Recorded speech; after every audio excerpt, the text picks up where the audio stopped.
Bonjour. Cette semaine, c'est la semaine de Pâques. Pâques, c'est une fête religieuse qui m'a toujours énormément émue. Je ne suis pas religieuse, vous le savez. Mais on a tous, dans nos vies, des chemins de croix à marcher.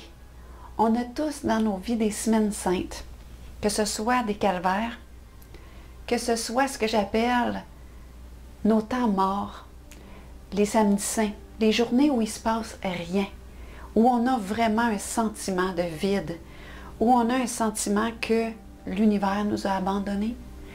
Et malgré que je ne sois pas de confession catholique, je retiens de l'histoire que Jésus, dans ses samedis saints, il a abandonné ses habits de souffrance, il est resté avec lui-même en silence. On ne sait pas ce qu'il a fait, mais on peut dire que c'était intériorisé parce qu'il était seul avec lui-même avant de toucher la gloire de la résurrection.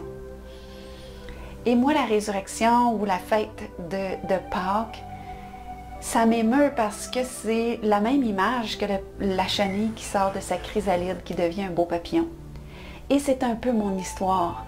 J'ai pas la prétention d'être un merveilleux papillon, ni d'être un Christ ressuscité, quoique certains pourraient de temps en temps me trouver que je suis une petite Christ.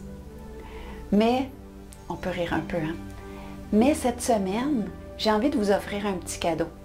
Ça fait un bon moment qu'il y a plusieurs personnes qui me demandent de partager mon parcours, de dévoiler qu'est-ce qui m'a mené à faire ce que je fais, à m'intéresser au plein pouvoir, à mettre des mots sur nos détresses et de trouver des chemins, des filons qui vont nous permettre de s'extirper de ces espaces souffrants pour être dans plus de liberté.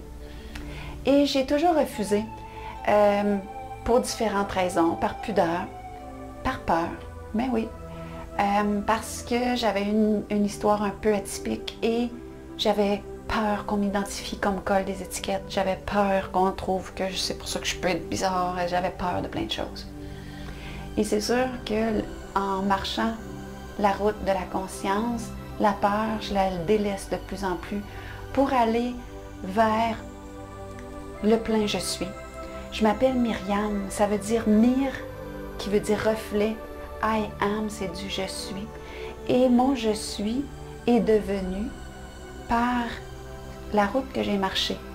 Bien que l'histoire qui s'est produite sur la trame de ma vie soit une histoire qui s'est déroulée devant moi et qui ne fait pas qui je suis, les peines, les déserts, les souffrances ont quand même modulé ma réalité et l'expression de mon être.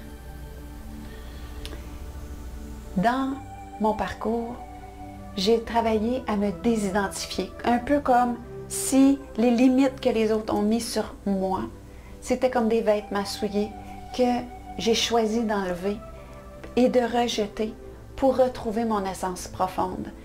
Donc, au travers de ce parcours-là, je suis rendue à vous dévoiler.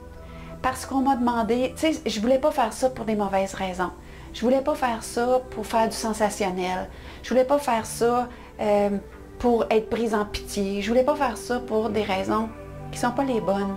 Et quand j'ai demandé, mais c'est quoi les bonnes raisons pour faire ça? On m'a dit, les gens ont besoin de modèles, les gens ont besoin d'inspiration, les gens ont besoin que ceux qui enseignent soient des gens qui marchent la route. Ils ont besoin de savoir que ce que tu partages, tu le vis. Et ça a fait comme, ah, ouais, ok, ça peut être une bonne raison parce que je me suis moi-même identifiée à des gens qui m'ont montré leur faiblesse, leur vulnérabilité, qui m'ont montré qu'ils ne sont pas toujours impecs, qui ont leur chemin de croix, qui sortent de leur détresse. Et je me suis dit, si moi ça m'a parlé, peut-être que ça pourra parler à d'autres.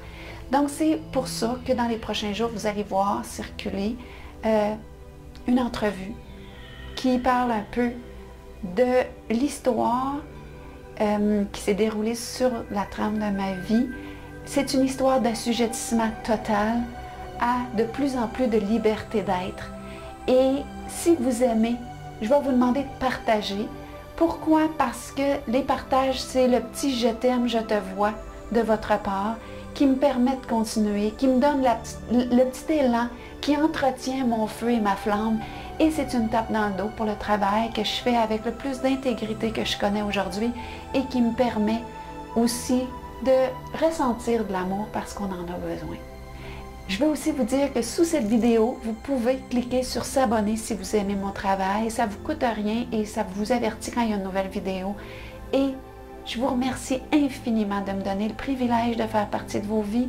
Je veux vous dire que c'est une main tendue dans vos difficultés parce qu'on a vraiment besoin des uns des autres. J'ai besoin de vous et peut-être que par moment, vous pourriez avoir besoin de moi. Merci, au plaisir.